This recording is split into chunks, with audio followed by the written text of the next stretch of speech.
Hi, I'm Dave Helge, Vice President of Maintenance and Safety for Ideal Lease of North America. Ideal Safe is the safety and compliance division of Ideal Lease. Ideal Safe is committed to providing our customers with a vehicle that operates with the highest level of service and safety every day. To do this, we need your help. We rely on you as a professional driver to communicate to us on a daily basis the condition of your vehicle.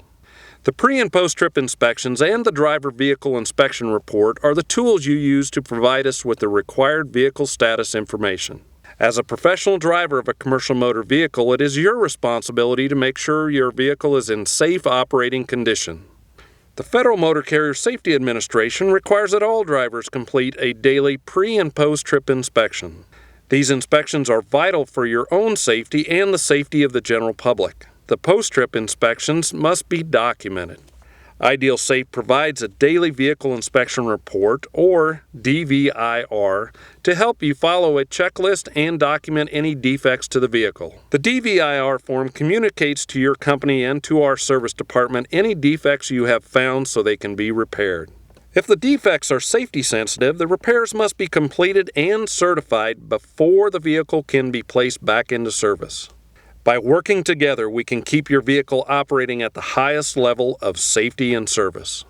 Let's review the Ideal Safe recommended procedure for an inspection of your vehicle. Our inspection starts as we walk towards the vehicle. Observe how the unit is sitting. Is it level? This can be an indication of a broken spring or flat tire. Examine the exterior. Look for body damage near the top of the unit.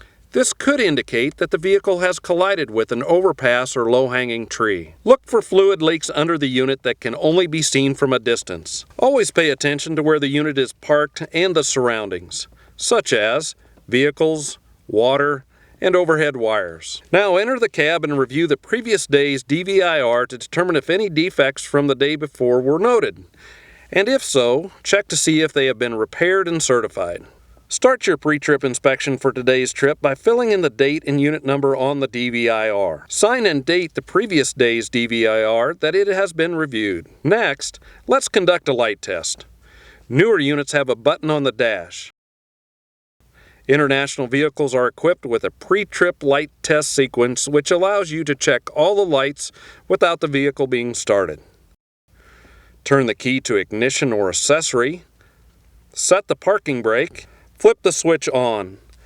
The lamp test repeatedly flashes all the lights on the vehicle in a sequence. This allows you to walk around the vehicle and verify that all the lights are working properly while completing your inspection.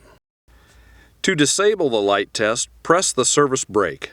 Manually turn on any of the lights or turn the ignition key to the off position. Now let's begin our inspection. Before we get started, I recommend that you wear gloves for the inspection. The first step of the inspection is to open the hood. While I am doing this, I am checking the condition of the front of the truck, including the fenders, the hood, the grille, and front bumper. Make sure the license plate is intact and not expired. Check the headlights and signal lights. Also check cab clearance and ID light lenses. On a truck equipped with fender mirrors, see if they're secure and unbroken. This is a good time to look under the truck for fluids which would indicate a leak. Under the hood, on the left side of the vehicle, you will check the fluid levels including the oil level, coolant level, and windshield washer fluid level. Check the oil level to make sure it is above the low mark. If you need to add oil, don't overfill above the full mark. Check the washer fluid to make sure it is full. Check the radiator overflow tank. Make sure the radiator coolant level is above the low mark as well. Some vehicles are equipped with a sight glass that can be checked to determine the coolant level. If the unit is low on coolant, write up this condition on your DVIR. Many units are operating with extended life coolant which cannot be mixed with traditional coolant. Do not remove the radiator cap if the engine has been operated recently. Loosening the cap under these circumstances could result in severe burns. Inspect the radiator and radiator hoses, both upper and lower, for leaks. Test the tension of the wiper blades against the windshield. Check the rubber for damage and stiffness and make sure the blades are not loose. While the hood is open, inspect the overall condition of the engine compartment and pay close attention for any fluid leakage. Also take a look at the inside of the steer axle, tires, and braking system. Move to the right side of the cab to check the air filter housing and intake tube leading into the turbocharger. They should be firmly attached. The yellow air filter restriction gauge indicator should not be in the red. Air restriction gauges are located at the air filter housing or on the dash. If it is in the red, write it up on the DVIR. Close the hood and secure the latches. Here is an important tip. Each and every inspection should be systematic and completed in the same way each time to make sure that nothing is overlooked. We will start at the front left steer axle tire and move around the unit in a clockwise motion until we are back at the driver's side of the cab. Let's start with the left front steer axle tire and wheel. Here we are looking at the wheel and tire to see that there is no damage to the rim or tire. The rim should be free of any cracks or damage. Make sure the lug nuts are tight by testing with your hands. Look for rust streaks on steel rims and black streaks on aluminum rims, which indicate a loose lug nut. The only accurate way to test the tire for inflation is to use a tire gauge. Do not strike the tire with any type of object to test pressure, as this is inaccurate and may cause you injury. Look at the sidewall on the inside and outside of the tire for cuts, abrasions, and separations. If there is a cut to the sidewall, make sure that the ply cord cannot be seen, as this is an out-of-service violation. The tread depth on a steer axle tire is required to be a minimum of 4/32. Turn a penny upside down and insert in a groove of the tire. The tread should be equal to or greater than a point where Lincoln's hair touches his forehead. Use this inspection procedure and measurement for all the tires on your truck. If the tread depth is less than this, write this condition on the DVIR. As we move to the front of the truck, we make sure all the lights are operating as they sequence through high beam, low beam, turn signal, and clearance lights. Check the windshield glass for cracks or damage. Take a look at the top of the body for overhead damage. We now move around to the right front steer axle tire area and complete the same inspection we completed on the left side. We are now at the right side of the cab area. Here we inspect the mirrors to make sure they are tight and secure. The mirrors should be free of cracks and discoloration. The doors should close and latch correctly. The glass in the door should be without damage or cracks. The handles and steps should be secure. Make sure the fuel tank is in good condition without damage or leakage. Tank straps should be tight. Check the fuel cap to make sure that it is tight. Look for the DOT annual inspection sticker. Make sure the sticker indicates that the truck has been inspected in the last 12 months. As we make our way down the passenger side of the unit, look at the front of the body for damage. Observe the frame rail and the suspension for damage. Check the exhaust. If there is a door in the side of the body, make sure it is latched and secure. As we move to the back of the truck, look at the frame rail and driveline. Look for missing or damaged parts such as U-joints and driveline hangers. Move towards the rear drive axle tires and complete your tire inspection process, and make sure there is no debris lodged in between the tires. Make sure the splash device or mud flap is in place and secure. As the lights continue to sequence, make sure all the lights at the rear of the unit are working. This would include brake, tail, clearance, and license plate lamp. From the rear, look at the condition of the brakes, tires, and suspension. Any damaged or missing parts should be reported immediately. Make sure the bumper is secure. The rear door should be closed and securely latched.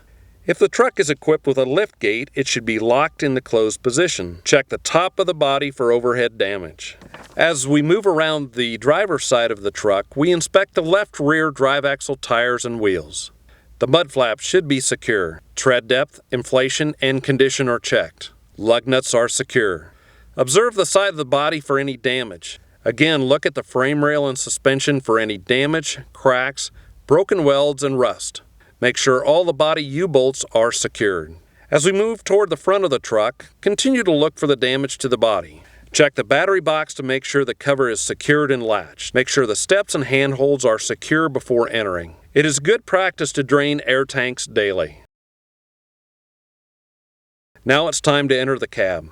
Always use the 3-point of contact method when entering or exiting the cab. Make sure you adjust the seat so you have comfortable access to the steering wheel and foot controls. Is your seat belt properly adjusted and operational? Verify that the parking brake is applied.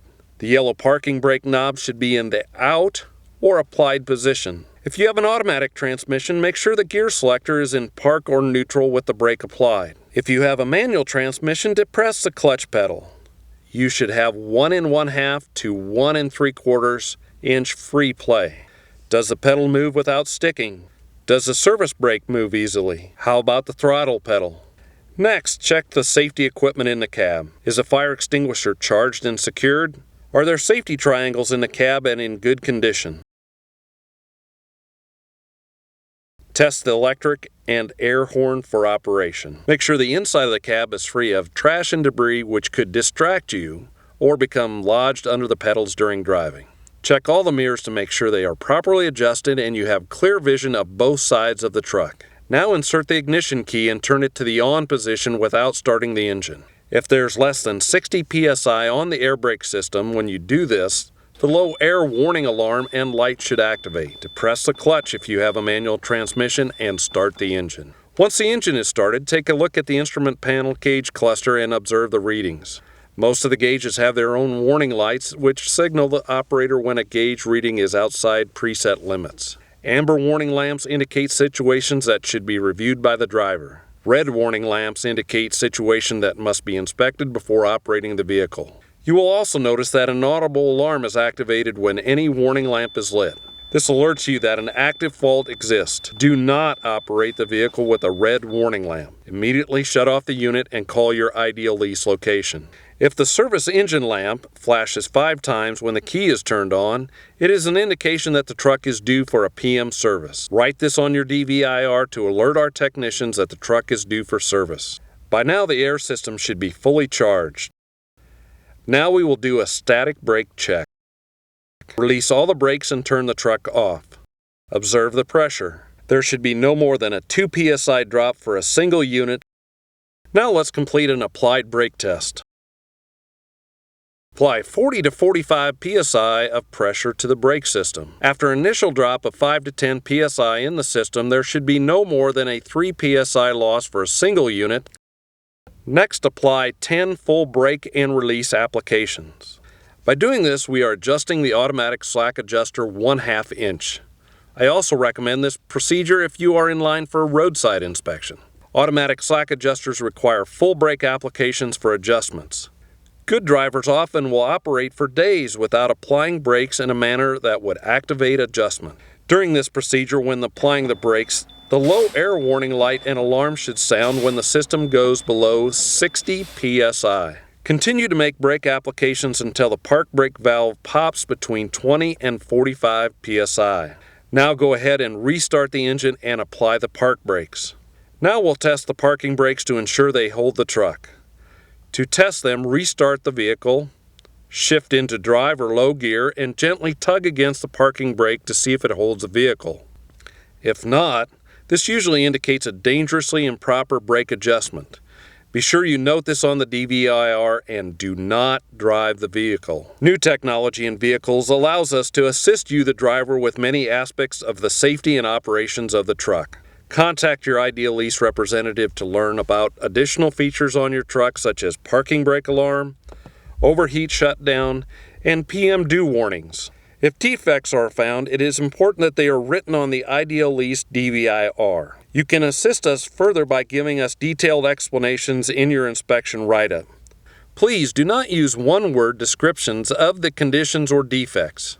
Instead, provide us with an indication of when the condition or defect occurs, at what speeds, while turning, braking, etc. Through good communications, we can work together to get your truck repaired in an expedient manner. If the defects you have indicated on the DVIR are safety sensitive and address the tires, service brakes, horn, trailer brake connections, windshield wipers, parking brake, rear vision mirror, mirrors, steering mechanism, coupling devices, emergency equipment and lighting devices, the defects must be corrected before the truck is placed back into service. Make sure that the DVIR is certified by our technician prior to operating the truck. Throughout the day, pay close attention to the operation of your vehicle for any changes that may occur. Thanks for reviewing this important inspection process and for allowing Ideal Lease and Ideal Safe to service your transportation needs. Have a safe and productive day.